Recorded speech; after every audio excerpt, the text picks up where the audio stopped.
And yes, we are Espresso Sesh, episode 109, Micropixie in the house. Welcome. Hi, Nino. Nino, no sorry. Nino, I'm a boy, yes, but not that young.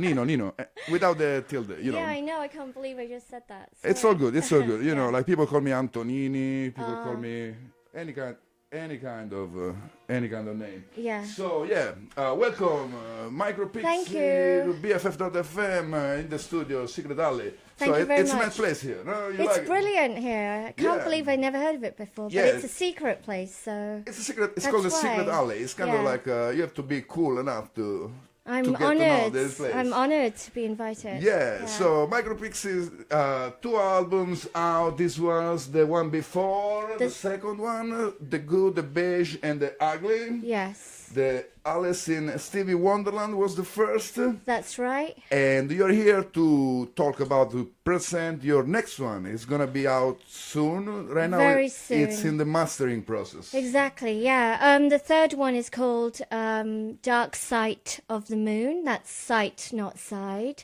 Also wordplay again.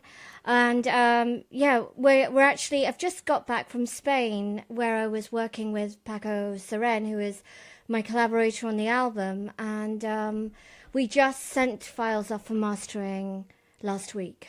Okay. So there's one track that's already mastered, which, our mastering guy Mikael sent to us as a test track, so I'm able to play that for you at some point during the show. We will play during the show. We start with something out of, we got the superhero out of the Good, the Beige, and the Ugly. Yes. We're going to play some other stuff from your previous album. We're going to preview the new one. Yes. And we're going to talk about you. Mostly in this show, so it's gonna be your show. It's gonna be like let's start from the very beginning. That's a long story. I mean not that long. We got a limited amount of time. The beginning, like the name Micropixie. Why you choose this name to represent you? Well, it's because years ago I lived in Oxford, and I was a graphic designer for a publishing company. Okay. And shout out to Blackmail Punishers, that's what I used to call it. Anyway, it was a nice company, Blackwell Publishers. And I used to work for them as a graphic designer. And then I went freelance, and I was trying to think of a name, and I thought, Micropix, because, I'm quite small in stature. And, pics, photos... what else? Pixels. And then also a friend always called me Pixie. So I tried to get the .com Micropix, but that was taken. This is years ago when it was actually, it was micropix.demon.co.uk. I couldn't get Micropix. I had to get micropixie.demon.co.uk. And then years later, I came to SF, and the person who I ended up making my first album with, Jeff Creary, aka Neo Eon One, he was saying, "Wow, that name Micropixie is so great. What a great accident." And I was like, "Yeah, you're right. I should get the .com." And so that's where Micropixie came from. It's much better than Micropix, actually. I think, yeah. Accidentally, that's how it came about. How it came about. Okay. Yeah, and then I created a website, micropixie.com, and on there I put, this was before I even made music, before I was even an artist. It was actually in the making of that website that I think everything transpired, gradually, where I slowly found what I loved doing, So I designed this website. It was the first website I had ever made, and the only one, actually, that I've ever made. And it had micropix and microphone and transmissions as these categories, as these menu items. And microphone, I wasn't even making music then, but I thought, I can do something with sound there. And then a year later, my friend Jeff, he said, "Let's make an album together." And I said, "You're crazy. I can't sing and I don't know how to make music." And he said, I think you'll be good at both. And then, actually some people would say that's still the case, that I can't really sing and I don't know how to make music. So I'm just putting that out there too, as an acknowledgement. But anyway, it's all subjective. And anyway, so that's how it all started with Neo, who told me that he wanted to make an album with me. And I thought, well, you're kind of crazy, but sure, let's try it, because I'm crazy too, apparently. So anyway, that's how Micropixie started. And it's the first album, Alice and Stevie Wonderland. That's right. Came when he said, let's make an album, I said, oh, well, I have the title already, because when I met him, he was performing in, do you remember the Oxygen Bar? I don't know how long you've been here. Do you remember it was on, it's what Etc. Wine Bar is now. Okay, yeah. Well, anyway. Yeah, it's like on Valencia and Valencia 19th, yeah. And it was this place I walked into, and it had people breathing oxygen through pipes and sitting in chairs like this, actually, and it was really space age and sci-fi. And I thought, wow, I'm already living in the future. And the next thing I said to myself, well, actually, I wrote it down. I was writing down lots of things in this notebook. And I wrote down, I feel like I'm Alice in Stevie Wonderland. And then a year later, he said, let's make an album. I said, well, I've got the title already, so that's where that title came from. But really, it was, I'm a big Stevie Wonder fan. You did ask me about my influences. Yeah. Yeah. So, no, I mean, also you tag yourself in the genre, like strip. What was that? Yeah, no, this we are in a living environment. Nice. There are people around here. Good, it's so good. It's organic. I love it. Yeah, it's alive. It's a great We are place. surrounded by humans and maybe other species that we don't know. Get used Insects to it. for sure. Yeah. Yeah. It's a great place. Everybody's creative here around. Yeah, I love it. Great things are coming out of Beautiful. the secret alley. Yes. Yeah, but no, I mean, talking about what I was asking you before. Yeah. So you classify like genre-wise yourself, like music genre, no? It's trip hop, soul, something like that. Spoken word. Well, actually, it's been very hard to classify which genre I'm in, because I think the albums, they span different types of genres too. I've never said spoken word, just because I think that's a specific specific genre which I don't fall into, but I do talk on some of my songs. Like you narrate your stories. Yes. So that's I'm not on some songs. I'm not singing. I'm talking. Okay. So maybe it's talking word. Yes. Maybe that's what it is. Another. Yeah, to be more precise with the language. Yeah. Yeah. Let's play one song out of the Alice and Stevie Wonder. Where I'm actually talking. Which one? Earth a Kit. Earth a Kit. So it's the opening track of. Yes. So this like you were not even like you told before, you were not even like, oh, am I doing music? But yes, you did. So let's listen to the results and the becoming of Micropixies along this year, because this was 2005. Yes. Yes, August 1st, 2005. The first one. It's been 13 years since then, no? Gosh, Can you? It's a long time. No? I've been doing this for a while. I mean, we started that album in 2002. So it's even more, right? Yeah. 15 years ago. Yeah, I'm still doing it. Still doing it. I love it. Very good. Yeah. High five. Like. Thank you. All right. So let's listen to Earth a Kit, Micropixie, BFF.fm.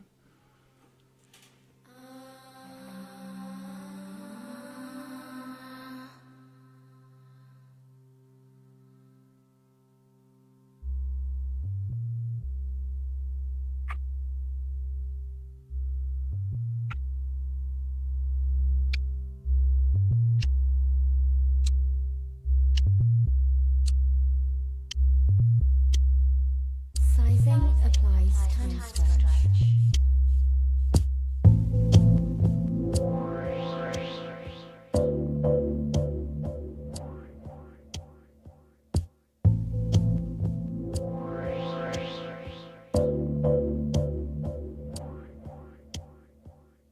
One day, whilst browsing in a second-hand planet shop, I happened happened across the box.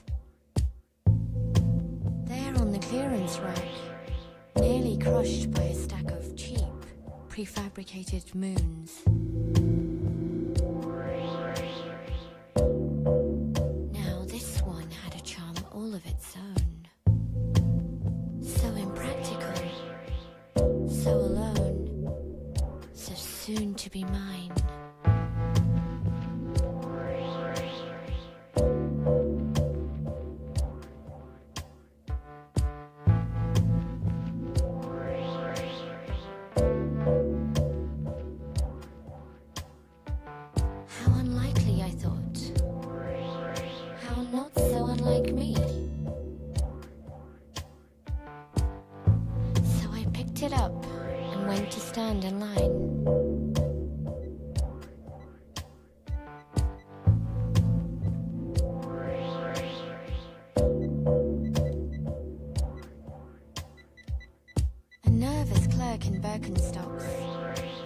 In vain to run a price check.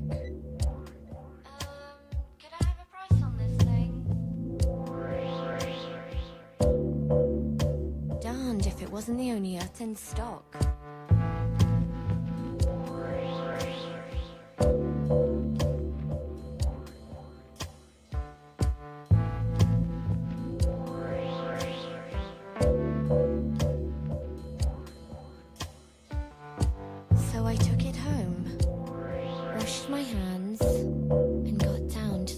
Gritty. The instruction booklet read, Earth, a kit, and this is how you make it.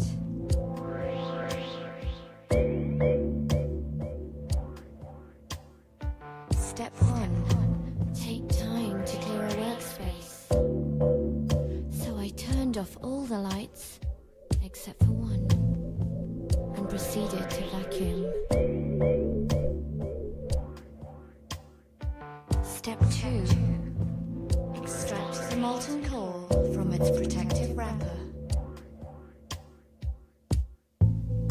Coat with alternating layers of rocks and dinosaurs.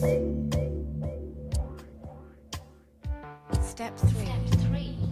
Add water. Add more than you might think.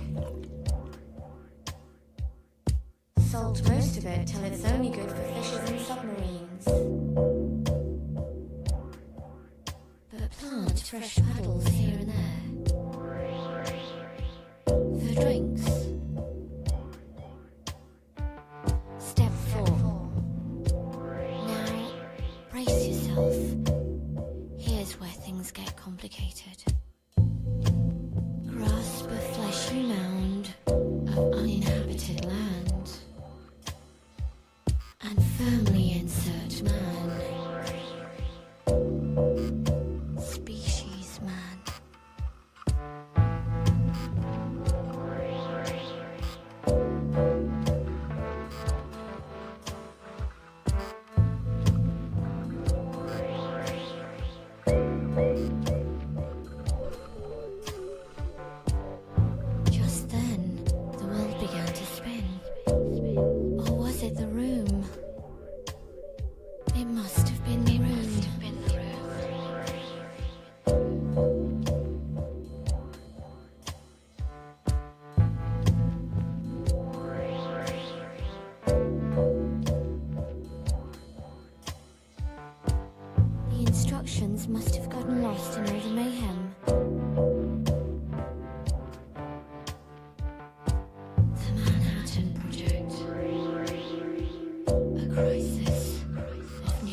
produce a soft rebirth. So this was Micropixie back in 2005, the first track of the first album. Yes. And was a collaboration with Jeff Creary. Okay. AKA Neo Eon 1. Okay. Yeah, he actually put out music, a lot of music himself. He's a great artist. Yeah. And so, this was like the past. Now the present is that you have a new album that is coming out soon, and you're gonna present. You have a listening party actually. I do. Coming up this Thursday. On Thursday, yeah, at 111 Minna. Okay. From 5 to 9. And it's kind of a celebration for three things. One is that it's, I'm about to put out my third sonic baby, as I like to call it. So it's an album. A little closer to the mic. Sure, yes. It's an album. Like the proximity effect. Okay, sure. So it's an album shower as opposed to a baby shower, because I seem to keep birthing these sonic babies, whether I want to or not, with all these different fathers, actually. Yeah. Yeah. So in this case, the father is this Spanish musician, producer. Yes. Paco Seren. Paco Seren, give a shout. Yeah, Paco Seren, if you're watching, really, thank you so much for your sonic advice. Semen. And, sonic semen. Yeah. I have to say as well that, it's just, there's been a really interesting collaboration for many reasons, just because, not only is he in another country, I've done that one before, I did that with the second album, but not only is he in a different country, but, we didn't speak the same language. And music is an universal language. That's true. It's a cliche, but it's true. So. Actually, that is true, and that's probably that language we definitely are both fluent in and can understand each other in. So let's spend a couple of minutes on the recording process of this album. So was like a long distance thing, like the Porty said. The first album they were sending like back and forth. Files, or like you actually spent some time in Spain, in Galicia, yeah.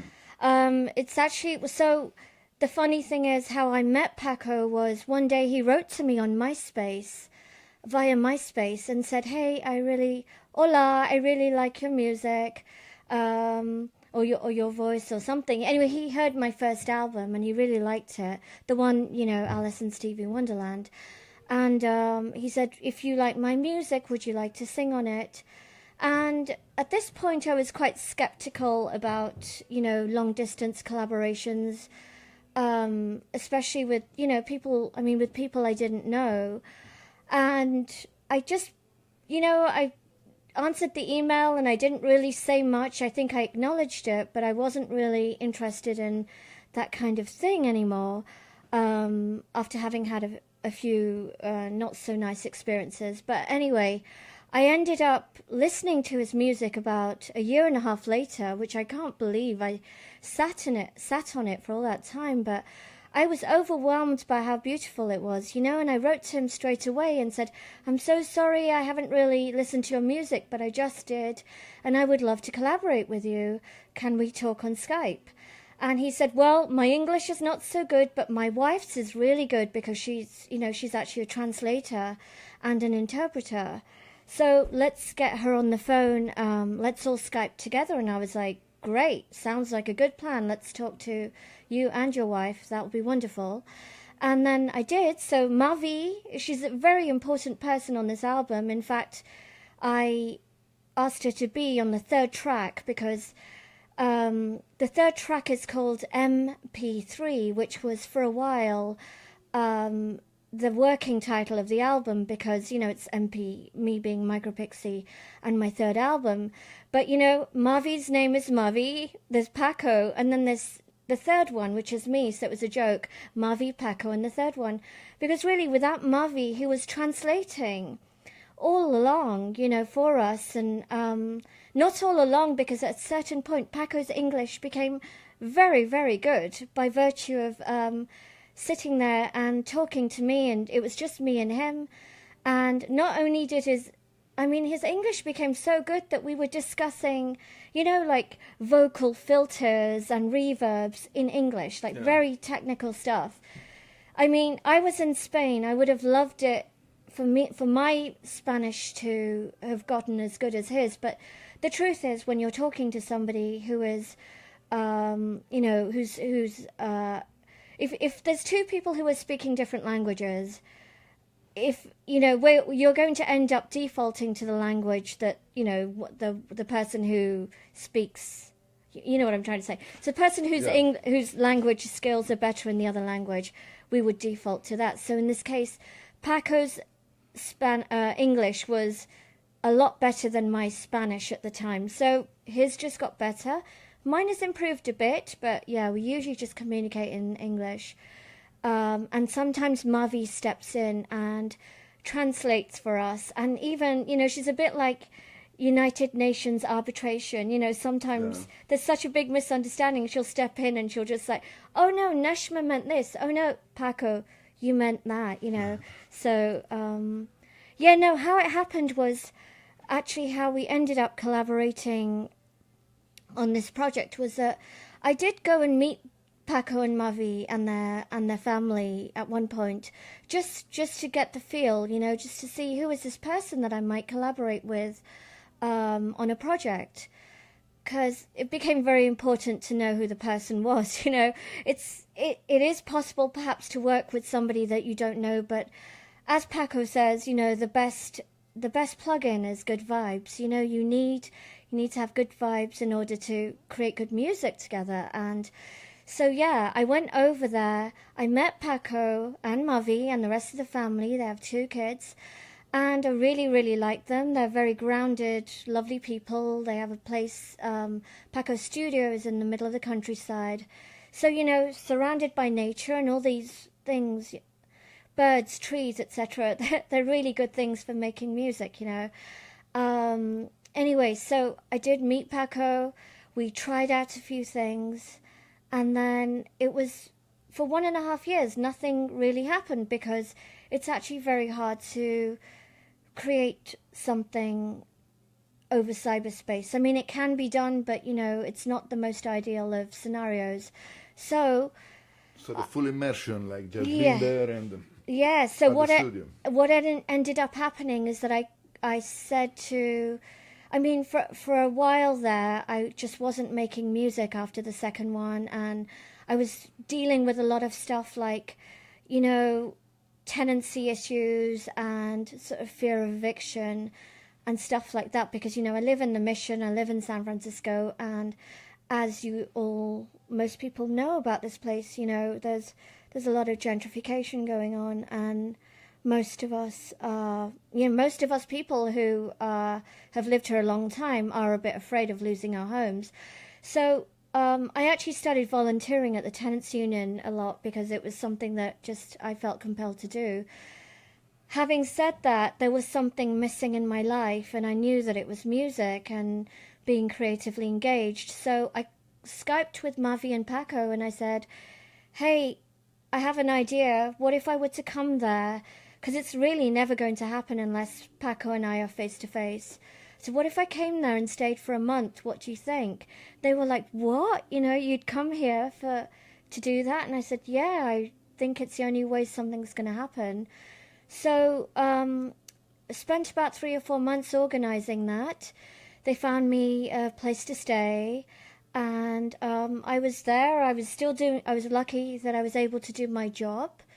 I run a music school for little kids called Music Together of San Francisco. So my boss, who's also a musician and an artist, he was cool with me, you know, working abroad, as I often do. And I went over there, I did my job from there, and I worked with Paco. We started this project, and I had no idea it was going to become the album of my dreams. And, you know, I don't say that lightly. Gosh, I could become emotional about this, but yeah, no, it's just this. It was a nice match. It was a nice match. Yeah, it's just this incredible sound, and Paco is an incredible person, and we just gelled musically. There have been a lot of, miscommunications because of the language and also time zones and things like that, because we do communicate on WhatsApp a lot. But, it's just, there's just been a very good feeling with Paco all along, and it's borne out in the music. I think we're both in awe of what we've done. Neither of us have done anything like this before, meaning neither of us have created something in a way, it's very unusual. Once you hear the album, I think, it's in keeping with the styles and the formats of my two other albums, and but there's something incredibly special about this, and we have a lot of guest stars that guest artists, that I've asked to place, either he or we've asked them to place their sonic bindi, and I can tell you who some of them are later on. They're quite well known, and feel quite lucky to have them on the album. But most of them are musicians from Galicia, and they're incredible. They're just, you will hear. And Paco himself, he would never say this, but he's a genius. I think everyone else around him would say this, but he would never say this. So I'm going to say it. He's a musical genius. Yeah, we are very curious about it. Yes, yeah. We're going to play a song. Great. It's yeah. And let's say again, this Thursday, 1:11 Min from 5 to 9. That's right. Yes. Yeah. It's a San Francisco Songbird production. Let's give a shout to Momo. Yes, Momo, who is part of SF Songbird, not part of the founder of SF Songbird Festival. She's been helping me to put this event together. Yeah, it's also International Women's Day, so yes. It's like a combination of things. And it's the day after my birthday, so it's three things that we're celebrating. So your birthday is going to be tomorrow? It is, yeah. All right, yeah. So wow. Yeah, a lot to celebrate. A lot to celebrate, so yes, cool. Let's do this. Let's play another song actually from. I need to get it like set up. Sure. And or I can do actually right now. Do you want me to talk about this song a bit? Yes, please. All right. But the Queen. Yes, it's called "But the Queen," and it's actually a song that my boss Paul Godwin, my music school boss, we co-wrote, and we co-wrote it about 3 or 4 years ago, and then it's the only song actually that Paco, actually no, there's another one too, but Paco loved this song, and he said let's put this on the album, and I was like let's see. But what the production on this, after he added all the musicians from Spain, is quite something, and it's about what's happening. It's about gentrification, and there's actually a happy ending in the song. At least I like to add happy endings to my songs, even though what most of us are experiencing here is kind of tough, with so many people having to leave. Yeah, it's we are like on San Francisco is dangerous not because of the earthquake apparently, but because of the landlord can sell your building anytime and kick you out like anytime. Yes. So it thinks that actually we are like the soil is very like, how do you say this? Shaky floor, but not because of the earthquake, because of the landlord. So yes, but thank God for rent control though. Yeah, but it's still if you're in rent control, if your owner, if your landlord sell the building, it's true. It's you're true. gone. No? So it's true. Go to the TU if you need help. Shout out to the San Francisco Tenants Union. Tenants Union, yes. Yeah. So let's listen to But the Queen. But the Queen, yeah. All right, a nice sneak preview of one of the first. It's the only master track on the album currently. Yeah. Cool. Yes, from Dark Side of the Moon. Micropixies. Yeah. Micropixie.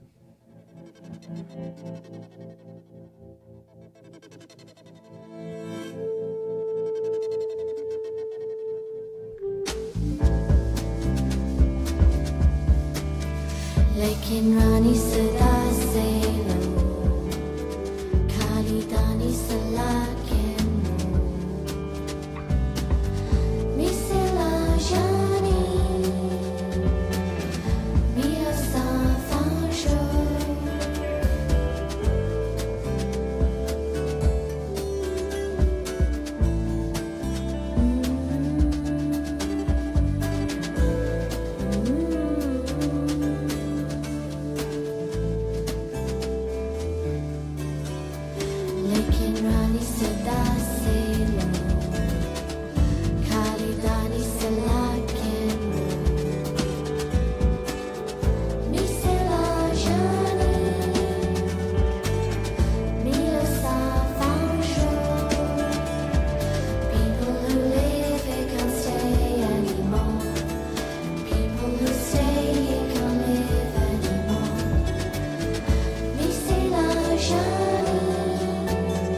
And this was a sneak preview of Dark Side of the Moon. So it's complete. Let's say when you complete a trilogy, no? Because you started like the Alice in Stevie Wonderland.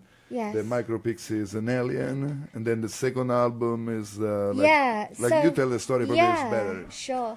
The first album, which was created with Jeff Creary, aka Neo Eon One, is called Alice in Stevie Wonderland, and it's the true story of one little alien and her mission on Earth to understand what it means to be human.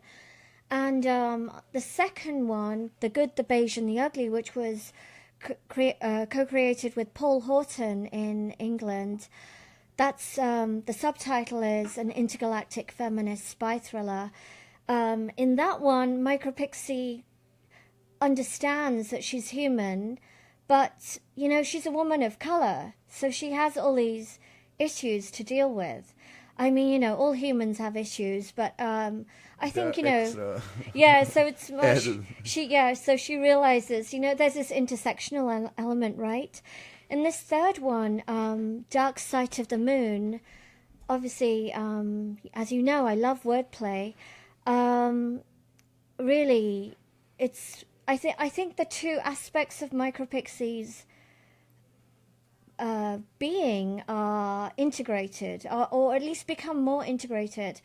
You know, she's definitely an alien. She feels it, but maybe she's more accepting of her human side. You know, or she's basically understanding more about herself. But yes, this is a trilogy, and this is the final chapter of this trilogy. Not to say that it's the last album I'm making, hopefully not. But yeah, it's a trilogy, and in this one, the title being Dark Side of the Moon, I think the subtitle would be Watch Out for MPX because she's watching out for you. It really is about what's happening right now in the world, you know, with certain notable people in power, and ironically, you know, that there's so much that I didn't even... It's almost like Micropixie is a little bit psychic because, for example, one of the songs I deal with, I could call it my sonic Me Too, you know, my musical Me Too, because there's one whole song that's all about consent, and I wrote it after I watched those tapes with Donald Trump talking about how he grabs women by the genitals. And I was in Spain when I saw that, and it was at the time of those debates, presidential debates, and had no idea that this guy would get elected. Like, you know, so many of us could not believe it. I'm sure him himself, you know. But anyway, that song, there's a song called Como Mínimo, which means at least, and in Spanish, it's about consent. Or lack of consent, and then, you know, of course, there's a happy ending, musically at least. Like in your songs. Yeah, I mean, when I say happy ending, I mean Micropixie can't not be hopeful because ultimately the human spirit, you know, and the human spirit will prevail, and I think we are all designed to want better for ourselves. Yeah, I see your point actually. So you believe in the goodness of the humanity, no? And there was like your when the alien joined the human being. Yeah. But now in the third one, you realize like, oh, as humans they are like way like out of control, no, like out of at least this definition. They are not part of the good human beings. No? Well, no, I think in the first one I was realizing that the first one was all about how topsy-turvy this planet is, you know, like we have so much food and yet people are starving. There's a million things like that, you know, that healthcare is only given to those that can afford it, you know, not to people who are actually ill. It's ridiculous, you know. So Micropixie does not understand any of these things, and I'm pretty sure most of us feel like aliens when we think about that because none of this computes. It, you know, it does not make sense. So in the first one I was talking about that. I think in the second one I got a bit more specific and more personal. You know, there's a lot to do with human relationships and that.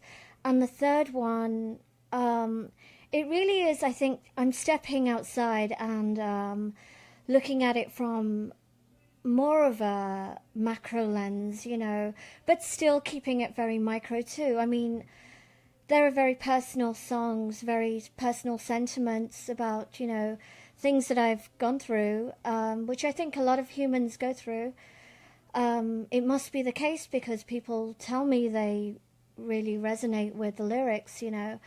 But yeah, I think definitely there's more of this.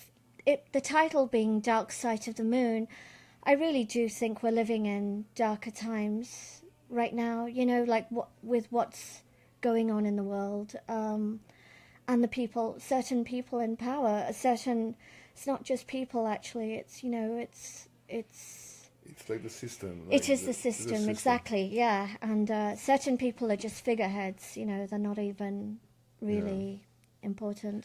So we heard the song "But the Queen," no? Yes, and there was some I mean, now I hear you. You have like a British accent. That Oh, is you like, just heard it. So I mean, not just heard it from the very beginning, no? Yes, yes. But wasn't in French? Was like the first verses. Oh, Yeah. yeah. What kind of language was that? It's funny because Paco, when he heard the song and he heard the original mix, he thought I was singing in Hindi. And I said, no, I don't actually know Hindi. I'm actually Gujarati. My parents are Gujarati. My terrestrial parents are Gujarati, are from Gujarat. So that's a region in India. So I was saying, no, it's not Hindi.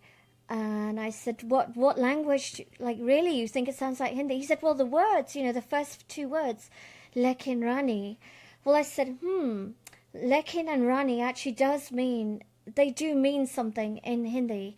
It means but. Lekin means but, and Rani means the queen. Okay. Queen. So, okay. So considering what the song actually ends up being about, I think it's like But the Queen, it came out because there's also a part in that, there's a part in that song that really sounds like a Smith's guitar.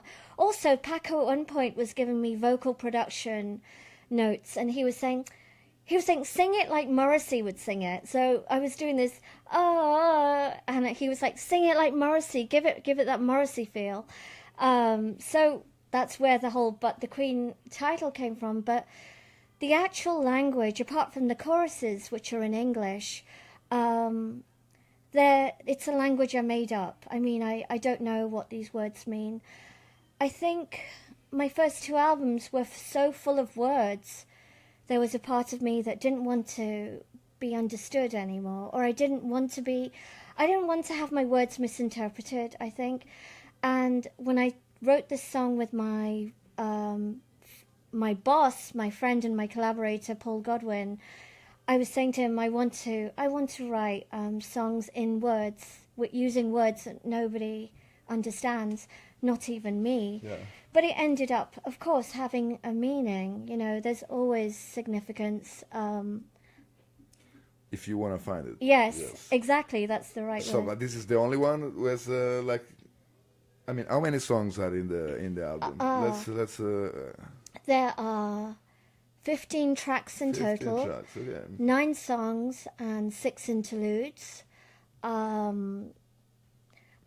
All of the songs are in English. They have English lyrics. There's one song, this one, not Lekin Rani, that's the working title. But the Queen, that's it's got these verses in this alien language. In Micropixie. In MPX lingo. And the second, there's another song, Como Minimo, as I mentioned. Yes, Spanish. That's Spanish and French, actually. Okay. I'm fluent in French, so I added some French lyrics. And that's also got English, too. What else? Do I have any other languages in there? Mostly it's English, I think. And then the languages of music, as you pointed out. So cool. So I'm excited. So Thursday Yeah. is gonna be like a listening party, no? Like Yeah. You're gonna are there gonna be available copies? Not yet. there Like won't be, no. pre-sale We were or- really hoping to do that, yeah. There could be. We're trying to figure out like a pre-sale thing. I mean, it is an album shower, so I'm not having a baby. I think if I was having a baby, I'd probably get lots of gifts. So I'm sort of I think I'm trying to turn this into something where, some women don't get to have babies or don't want them, and in my case, I've definitely been all about creating other forms of life, just these albums, my short films, and other things actually that I'm actually creating on Instagram at the moment. So yeah, I would say as an artist, I definitely have other things that I like to create. I mean, baby's quite a big thing to create, but this baby didn't take 9 months, and none of my babies have taken 9 months to create. I wish it was that quick. Although this one has been the fastest. This one, from when Paco and I conceived of it, which was July 2016, to when we actually, you know, when I got impregnated. Mavi, I hope you're okay with all these. I know she is. She's totally cool, Mavi. She's also a co-parent of this album, actually. So anyway, so from when we actually impregnated, when something was conceived, which was September 2016, it's actually been pretty quick. It's 1.5 years, you know. It required me to go over many, many times.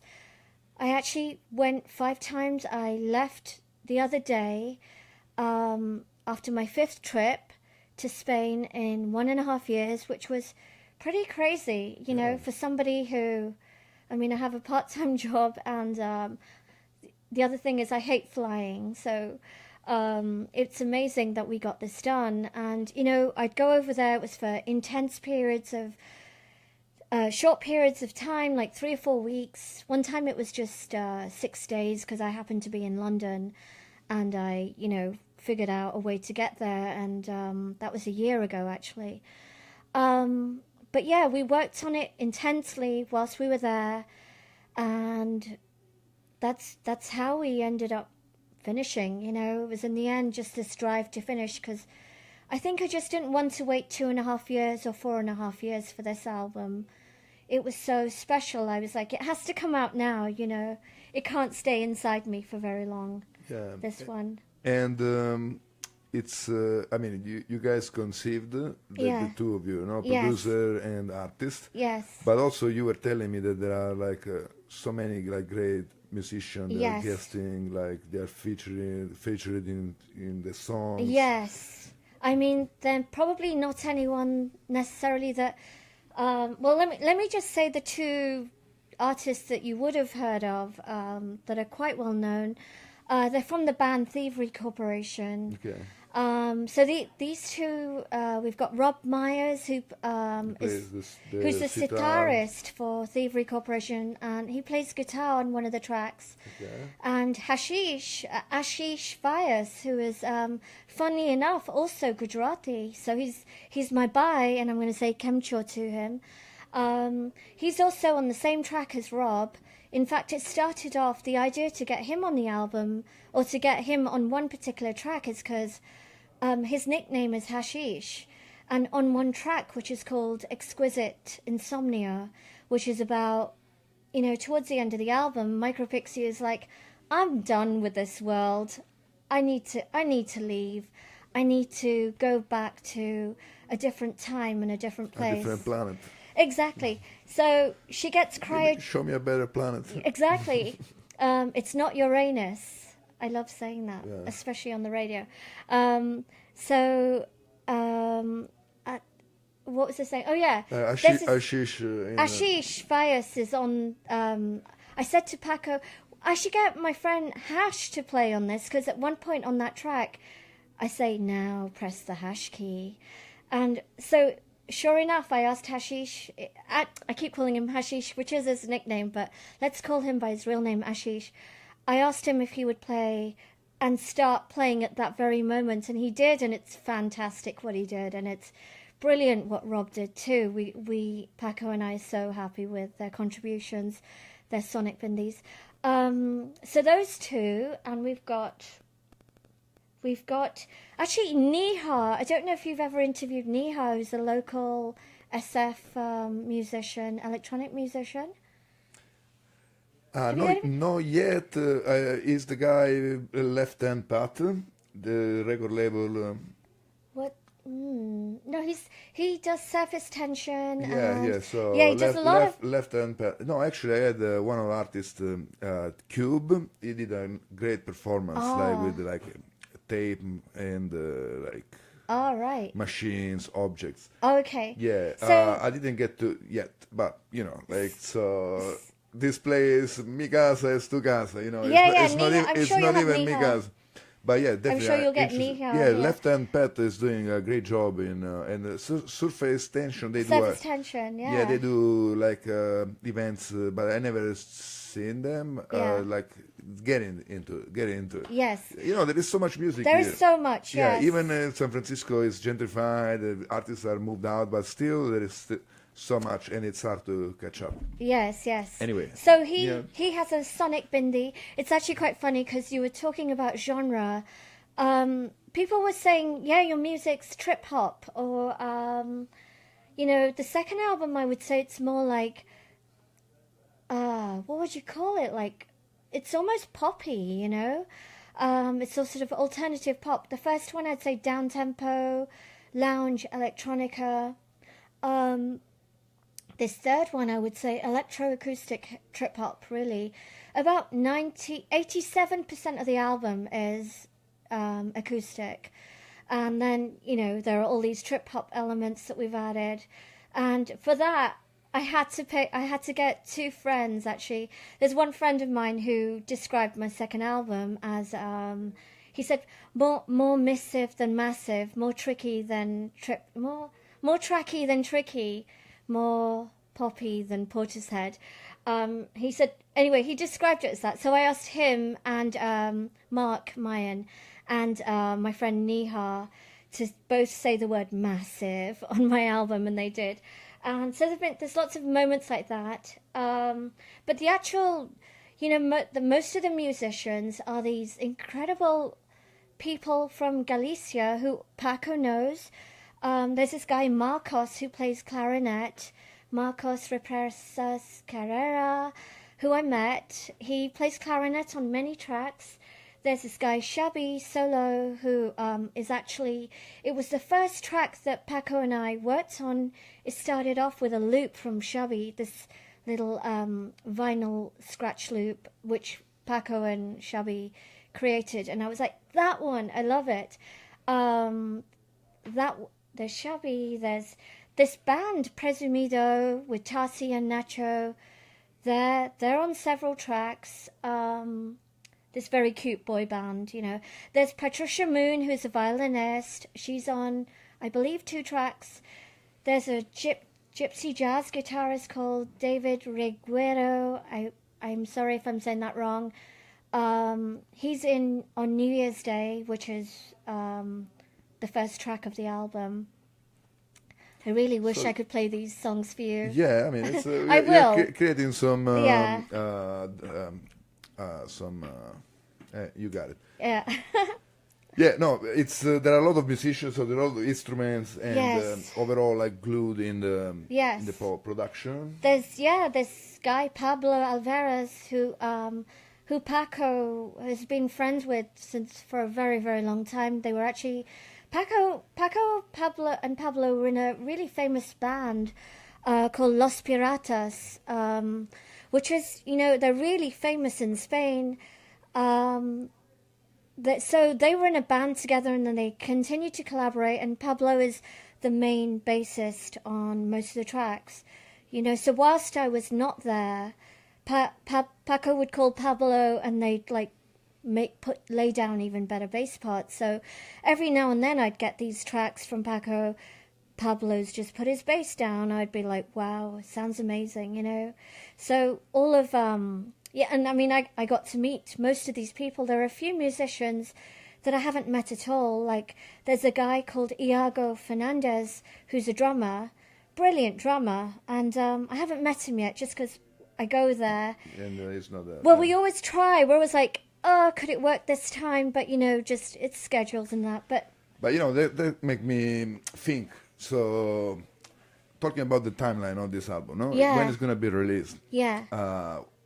Once it's going to be released, I think you're going to spend some time in Galicia again to perform this album, because, you know, like, it's coming from there too. So, you know, consider actually...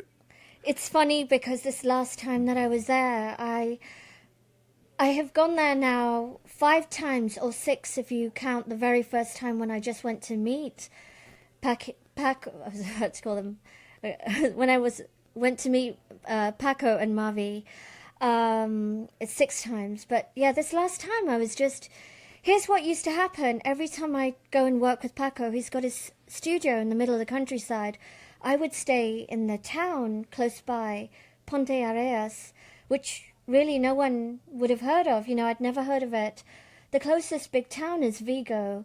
And anyway, so I would go and walk from town to the studio, and it was this beautiful walk, which was 25 minutes of country lane, 10 minutes of town, and 25 minutes, 30 minutes of country lane. And every time I would walk, I'd be listening to my mixes and coming up with more ideas and, arriving at Paco's studio really, really excited and like, oh my God, I just had this idea. And he would be like, oh no, what have you thought of next? But anyway, so I would do that. And this time when I was there, I would be walking to a studio and feeling like, gosh, I love this place so much. I want to live here. Honestly, if there was a way that I could live there, I would want to.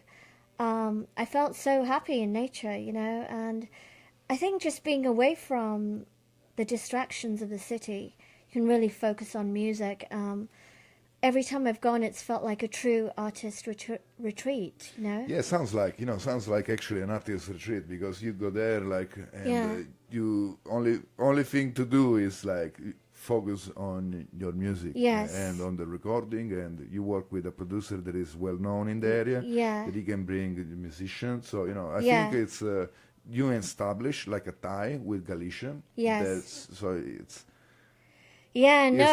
now part of Micropixie. No, totally not. I mean, that's the thing. I think that the only way to perform this album is if I go back there and work with the musicians on the album and figure it out with Paco, Otherwise, it's going to be like how I've done it before, which is basically all the tracks minus my vocal and kind of, doing karaoke over my own tracks, which I have done before.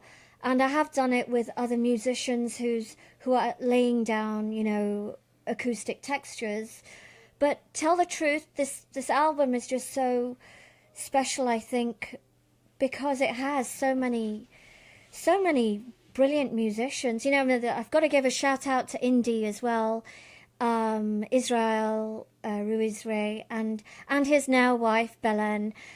I mean, I'm so sorry. I'm probably forgetting not forgetting, but I'm just I'm a little bit spaced out. I flew in yesterday from London, and flew in from Spain to London on Saturday night. So I've been non-stop, jet-lagged, elated, exhilarated, exhausted, excited. Yeah, but you are creating some curiosity about the album, and actually, let's say once again this Thursday. Yes, there's going to be the baby shower, listening party.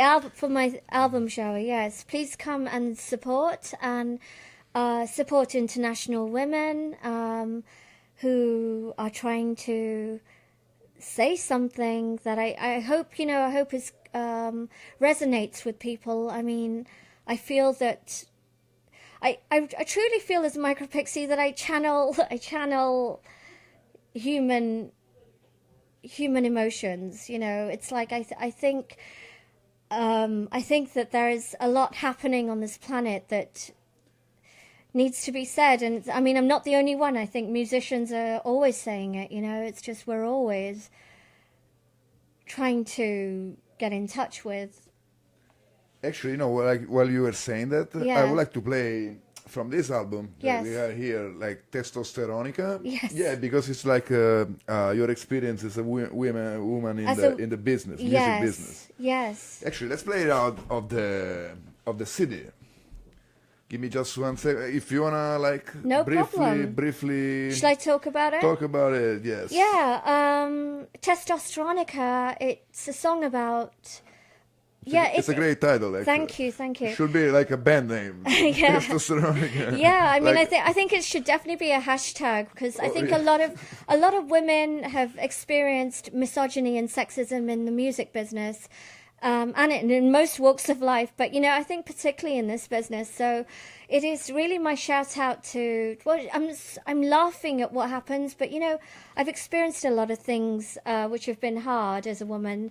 But at the end, like I said, there's always this solution. There's always optimism, and the solution is for women to get behind these knobs and twiddle them themselves, you know, and to learn audio, to learn about sound, and to take control of their own music. And, you know, whilst I will never be in this lifetime as good as someone like Paco Seren, you know, I just feel like it was really important to, as a woman, for you know, for me as an artist and as a woman, to take the reins and say, I'm creating this, and Paco, let's make this happen. You know, it's like I hope that I can inspire other people of all genders to do this. But you know, it's I'm a big supporter of do it yourself, and you know, like if you have an idea, that's the most important thing in my point of view. No?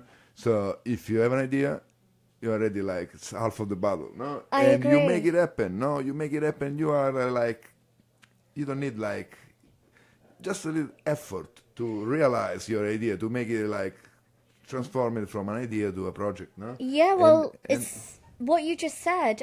When I created that website years ago, the first thing not the first thing I created, but the first thing that I really put all my, you know, conceptual thinking into, and there was this one photo that I put on that website, and it said it's not how many ideas you have, it's how many you make happen.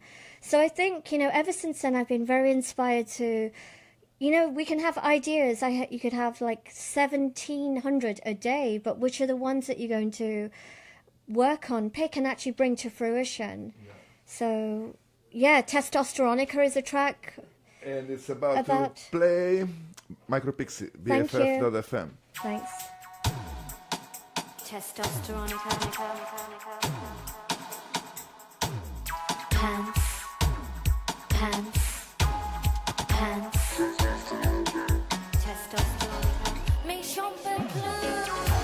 I'm so bored with Testosteronica. Blokes wanking with their mouths. A little click, a little flicker. Et voila, drum and bass, techno. Dodgy geezers posing as producers. Slappers prancing about like they rule. Has been scheming to seduce her. Saying, trust me, babe, you know I'm old school. I'm so bored with Testosteronica. I'm so bored with Testosteronica. I think I might just forward them in my spam. You know, the ones for enlarge your WhatsApp. Or even funnier, or cheeky. I'll flog them some condom minimums with an MPX clone kit for their tiny one-hit wonders. I'm so bored with Testosteronica.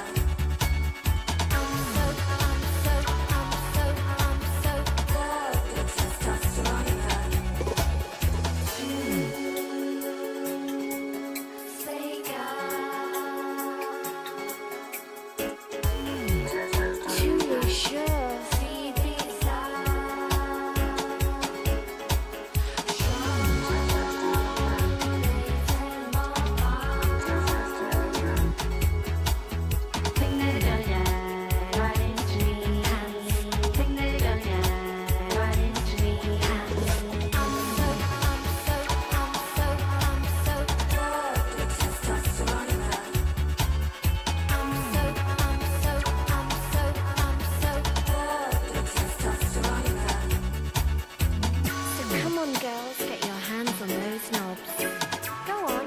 Them a little twiddle.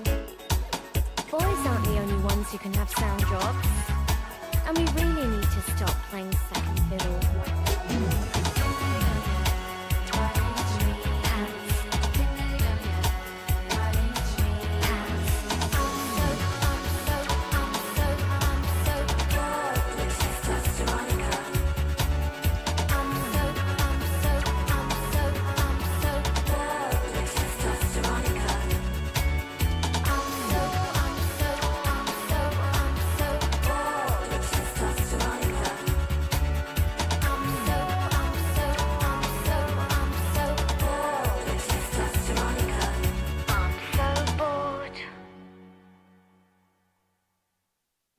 right, that was Testosteronica.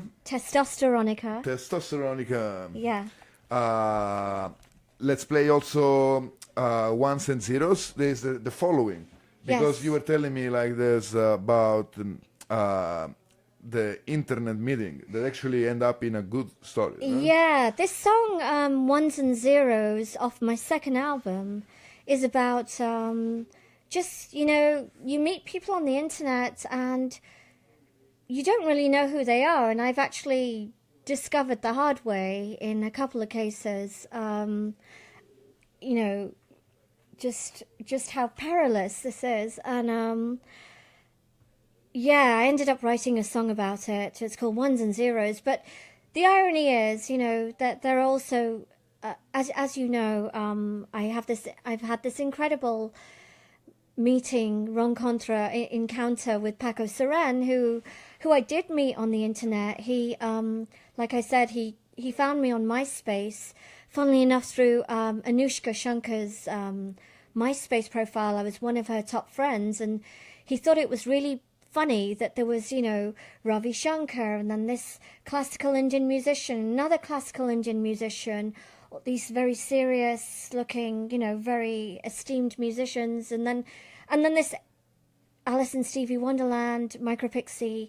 What is this? So that's when he pressed and clicked and then wrote to me. But it's just to say, yes, I mean, you can have happy collaborations, and I was a lot more careful with Paco, and I did a lot more research and, checked him out and really went to meet him and in person and feel what he was like, and, had a good feeling with him. But yeah, I've this song, Ones and Zeros, is about other people who, who may not be so nice. So nice. Yes. All right. Yeah. Micropixie, 1 and 0. MySpace, digital, Facebook, digital internet, Tumblr, Skype, Yahoo, email, digital, Gmail, Google, iChat, Wiki, GChat, Wiki, Twitter, Wiki. Dig this. It's just innocent flirting online. Could be I'm wasting my time, but it's a giggle. And what have I got to lose? Freaky. Yeah, and I know it might seem lame, but come on, it's just a sweet game with these hot beige brownies that bemuse and amuse. Wouldn't it be fun to know the guy behind that mind? Is it me or the image that you want to find? This story is so ordinary. This story, oh so ordinary, contrary, and yet so ordinary. This story, oh it's so ordinary.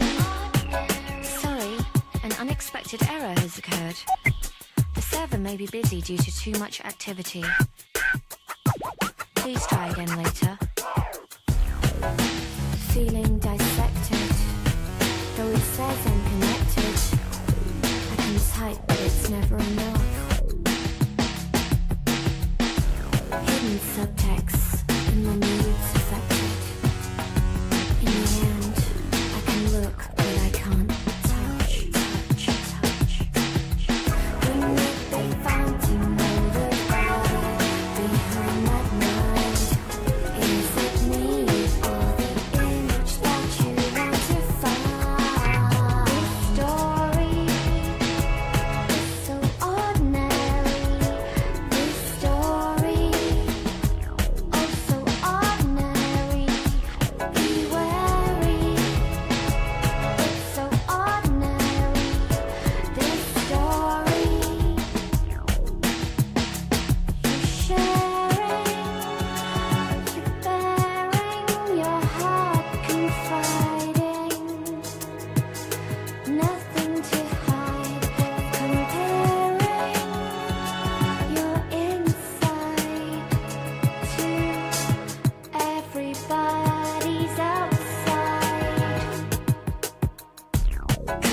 schemes remain behind small screens.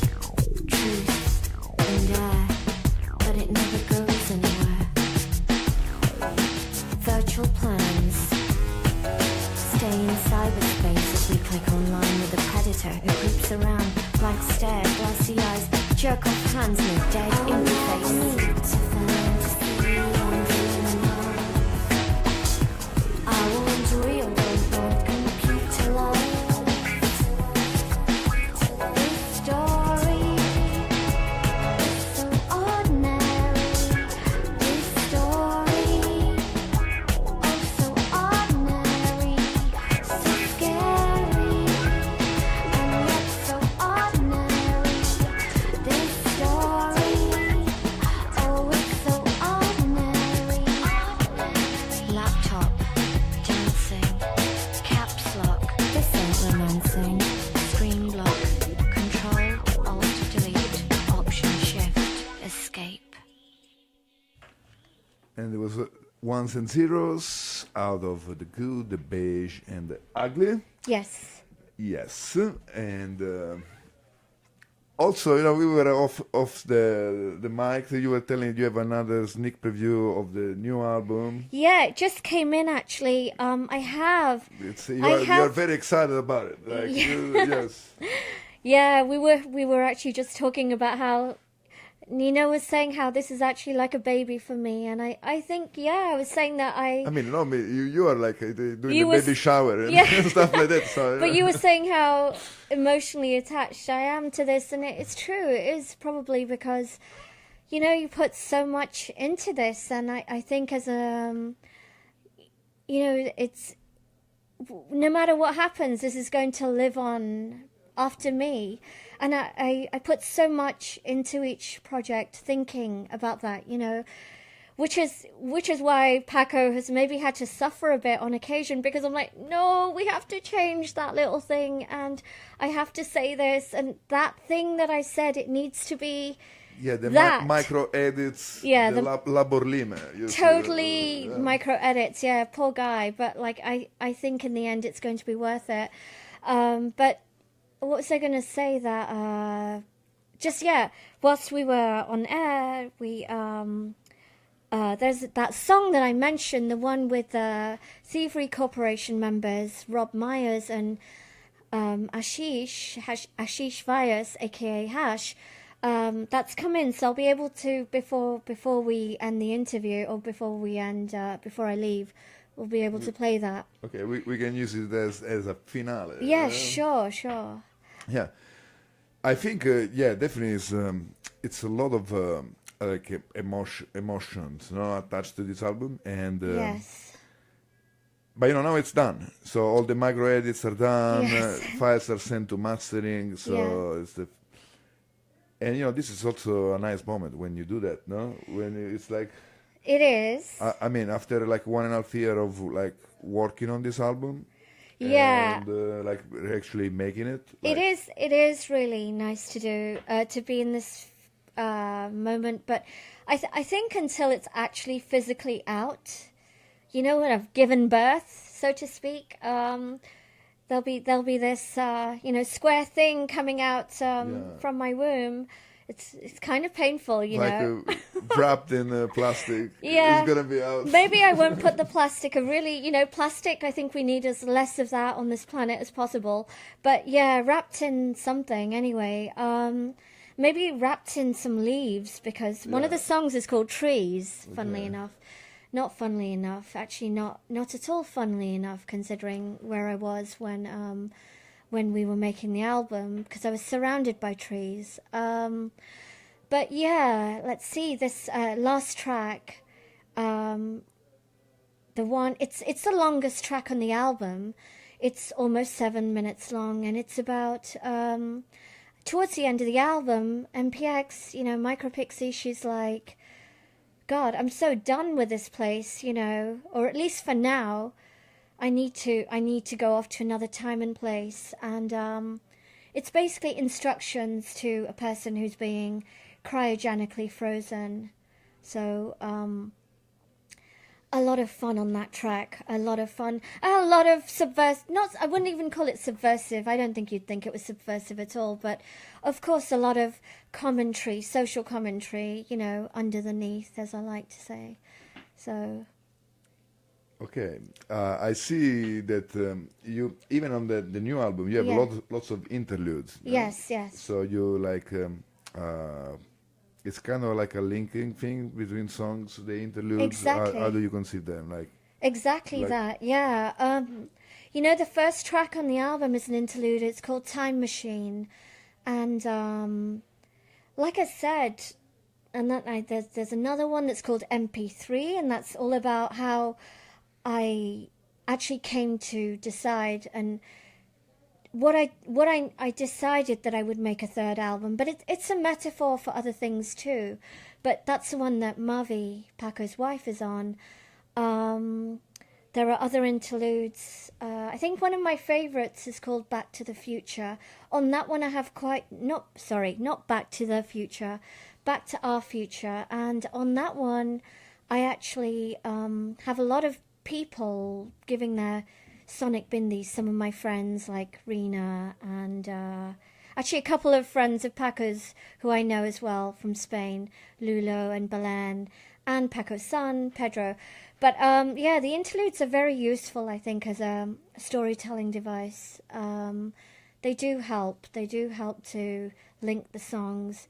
And yeah, I mean, like I said, the title of the album is Dark Side to the Moon, and it really is all about, it's about seeing and vision and watching and observing, which I think is what Micropixie is pretty good at.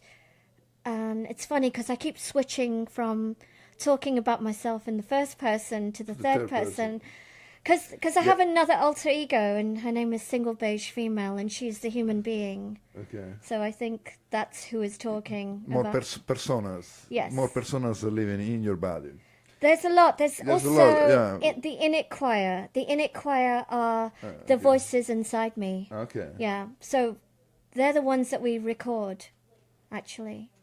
So, I mean, if you're keeping up with this, Nino, it's amazing. Yeah, you know what? I mean, I'm curious. Yes. I'm trying to get to know it. It's amazing because I know that I'm bringing you into my world, which is my universe, which is quite. Yeah, also talking about your world. Sorry for the interruption. No problem. The Ola, the one little alien. Oh my it's your, God. And also, I mean, if we're trying to squeeze everything in this little time, no? Yes. But also there is another. Okay, first one little alien. Yes. One little alien. So your production. Well, one little alien. It's funny because with Neo, I said that there's a reference to the Init Choir, and it was like on the first album. There's actually a booklet, and I say a reminder from the Init Choir. A memo from the Init Choir. The Init Choir, like I said, are the voices inside me. But that phrase or that name came from, Björk. She has the Inuit Choir. So I said that I had the Init Choir. Okay. Because I'm from London, so it's like Init, and that's where Init came from. But really, it's the voices inside me. Then there was one little alien. Once again, it was a connection with Björk because I loved this artist, but it's more like I really loved the wordplay. So there was Björk's record label is One Little Indian. Okay. And I was like, but I'm one little Indian. No, but I guess I'm not one little Indian, I'm one little alien. Well, so then I made this logo, Ola, O-L-A. You want to know the weird thing? Paco just told me about a month and a half ago on WhatsApp, because I was creating this thing on Instagram. If you go to my Instagram, it's there's nothing instant about my Instagram. It takes me weeks sometimes to create these posts. So I've got my symbol, Ola, all over the place. And Paco only just noticed it and he said, do you want to know something? Ola, because I use this word, Ola, and then I put it at the end of one of my tracks on that second album. And I say, Ola, Ola, Ola. But, in my mind, I was like, one day I will speak Spanish. Because that's another of my goals, right? And at that time I didn't even know Paco. But I end up going to Spain for this album and everything. Paco says to me about a month and a half ago, do you know hola in... so you know that in Spanish, to hi, to say hello, it's hola, which is spelled H-O-L-A. But in Galicia, it's O-L-A. I was like, no way. That's so crazy. So, weird coincidence. And also, hola is the wave. Yes, somebody... In Spanish, it's wave. Yes, somebody else told me that recently. Yeah. It's a wave. And also, you actually kind of like answer my next question I was about to ask you, like you as a visual artist. Yes. So on your Instagram, it's your battleground, let's say. It's my... Battleground. Battleground? Battleground. Oh, battleground. Yeah. I mean...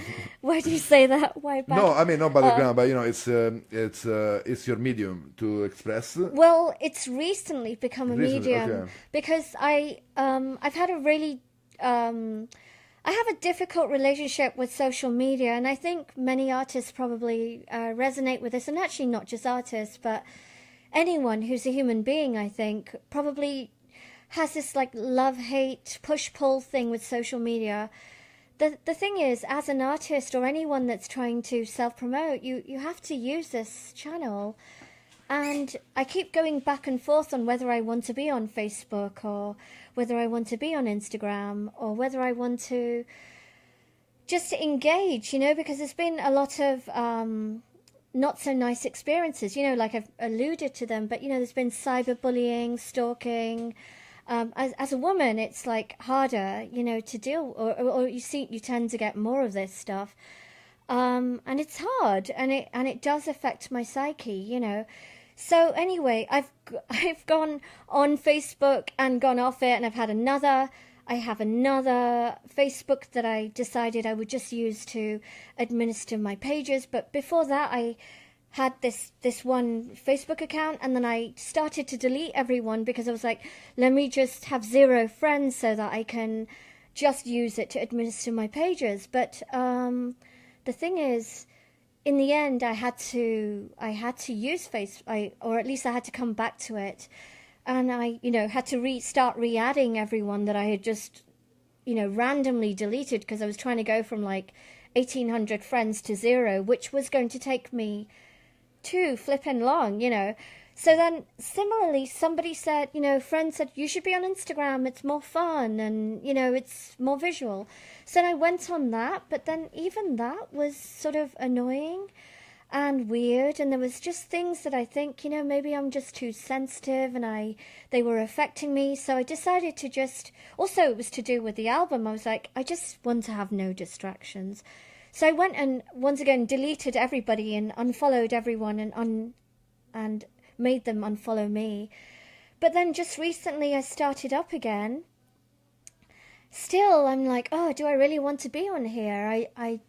It just seems ridiculous, in a way. But then I found my place, which was, I found a way to deal with it. I thought I'm going to use it as a palette, as my artist palette. So it's basically, I'm creating a thing that I call a gridio.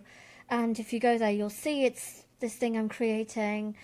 Takes a long time, requires a lot of thought, but it's a story I'm creating vertically, and it is to show, that it is actually to tell the story of Micropixie and how she came to Earth, and her mission really, and her journey. So you are a storyteller, like in multi platforms. So you multi-platform. Yes. So you use it. So you tell stories. I guess so. You tell stories, and you use different mediums, no? Yes. With that, and mostly, I mean, in this case, is the Micropixie. Yes, story. Micropixie, and it's the also the persona, where it's going, where it's coming from, where it's going, what's going on in between. Yes. These 2 points. Well, no? there's 2 really. There's Micropixie, who's the alien, and then there's single beige female, who I think is talking right now because she's talking about Micropixie. But as single beige female, I make short films and I write, and I what else do I do? Gosh, maybe I'm the booking agent for Micropixie too. Okay. But Single Beige Female is also a storyteller, but they're both me. Did they ever met the Single Beige Female with Micropixie, or they are still... Every day. Every okay. day, and on holidays. Okay. Paco will get that joke because it's a line from a song. There's a song called New Year's Day, and the chorus is every day and on holiday. And we always say, and on holidays. But yeah, every day. Every day we meet, and I think sometimes I'm more one than the other, and definitely this morning I had a moment where I was just like, I think I was very I think it was MPX today, this morning. I was feeling quite overwhelmed with the things that you have to deal with in human life, you know.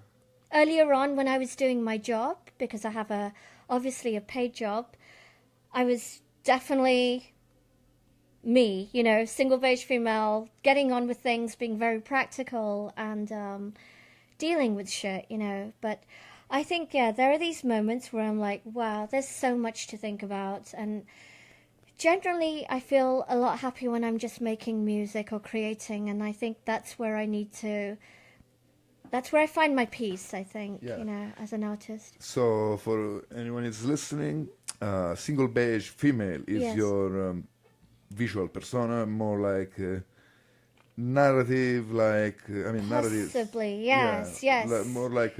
maybe she's... The human. The human. I think One Little Alien is the producer / record label. Single beige female is the person that just gets shit done. Micropixie comes up with a lot of ideas, and you know, the other two have to make them happen. So yeah.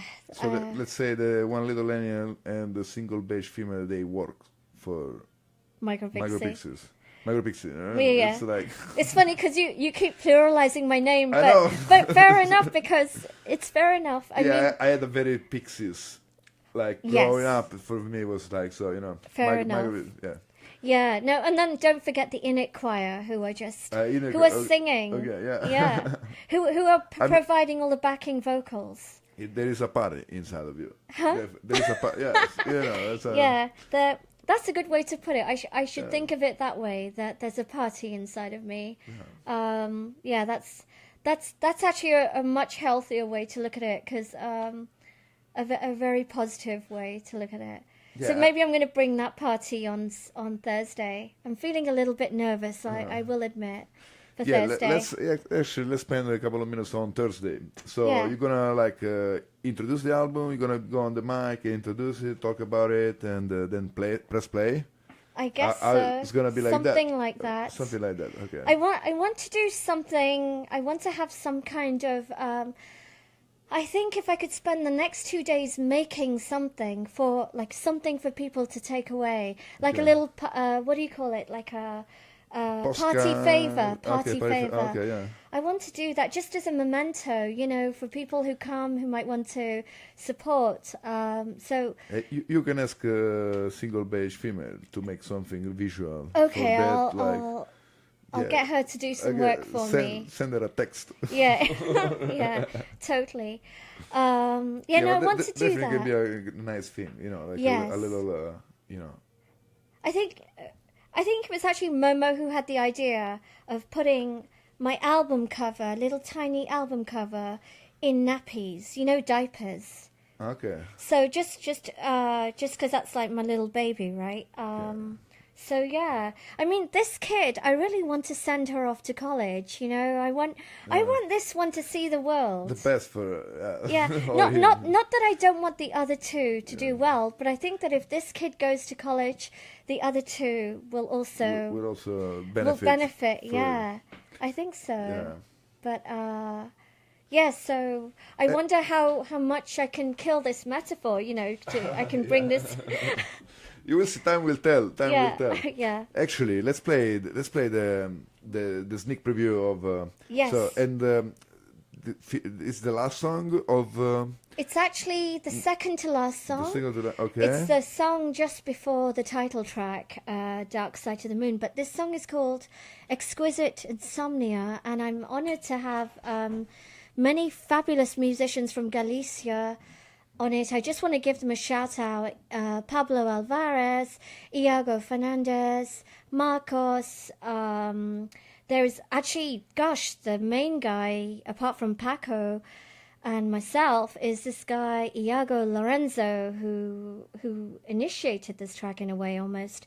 Yeah, it's called Exquisite Insomnia, and it's what happens. Yeah, I think you'll understand. I probably don't need to explain a lot. There's a lot of instructions within this song. Okay, here we go. Here we go. BFF.FM.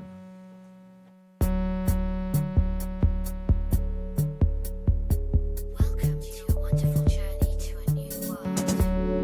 Please enter your MPIN and then your airport code name, followed by the star key. To ensure the zip of your bodysuit is rolled all the way up, fasten your seatbelt and keep your eyes and ears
And this was enough for a preview. Yeah. This is some precious material that is gonna be released, not even mastered yet. So like it feels like a honor to be playing this on the airwaves for the first time, broadcasting it. I'm so happy. But it's also. I mean, you're from the mission. No, you've been living here and from the mission station, we are broadcasting your brand new music that is going to be released. It's not even released. I love it. It makes sense. No, like it does. It's like closing the circle. You went all the way to Galicia to record it. Yeah. Came back, and from your neighborhood, you play it out. Yes. From a radio station that is made out like creative people, like creative environment. Yeah. Playing out the there are music. all these people in Spain listening now, probably. Yeah, it's like it's nighttime over there. Yeah. It's, oh yeah, 11, what time is it? Must be like. It's like. I think it's 1 o'clock in the morning. Yeah, 20 to 1. Yeah. Something like that. Yeah. Yeah, so like. They stay up late though, the Spaniards. Ah, for sure. That's nice, no? Yeah. Yeah, even in the wintertime, Yeah. I guess. It's time to wrap the show up, but I want to say thank you so much, Micropixie. Thank you. Not Micropixies, Micropixie. Yeah. Once again, this Thursday, 1:11 midnight. Yes. The that side of the moon, listening party, baby shower. Yes. So if you want to know more about this album, just go. It's a free event, I think, no? It's a free event, and it's from 5 to 9, and basically come, you'll hear the album. I may even play all three of them. It might make sense to, but you'll definitely hear the new one, that's for sure. And come and just support your local global alien, and actually all international women. There's bound to be a lot of my friends there who are international women in their own right, and actually I've got friends of all genders, so there'll be men and women who are international. But yeah, come and get in touch with your international feminine side, I would say. And what's the best way to stay in touch with Micropixie on the internet? Yes, I'm on Facebook, Micropixie, one word. I'm also on Instagram if you want to see something different, which I've been working on. Let's see, Instagram. My website, micropixie.com, which is undergoing a transformation. And also you got music on Spotify, on all the digital platforms. Spotify, iTunes, and currently on my iPhone. But that's coming out to you soon. It's coming out to you soon. So. And if you are lucky enough to live in San Francisco and or in the Bay Area, you can see her presenting her music live. Live. I mean, real live. I don't know when. 1:11 midnight this Thursday from 5 to 9. Oh yes, it'll be played. Yeah, I mean, you'll be hearing it. I will not be performing. You're gonna be alive. No, yes, I will be alive. Yes, I really hope to be alive. Yes. Yeah. Yes. All right, and last big shout out to San Francisco Songbird Festival. Thank you to Songbird Festival for helping. And for promoting. And for the artwork in these years in the mission. Yes. All right, thank you so much for listening. Thank you, Nino. Stay tuned on BFF.fm because Astral Projection Radio Hour is coming at 4 p.m. And what else? Thank you, Micropixie. Thank you, single bass female, one little alien. The Init Choir. There's a party. Neshma too. Don't forget that. All right, thank you. There's definitely a party going on. All right. Espresso Sesh Tuesday 2 to 4, BFF.fm. Best frequencies forever. Much love. Thank you.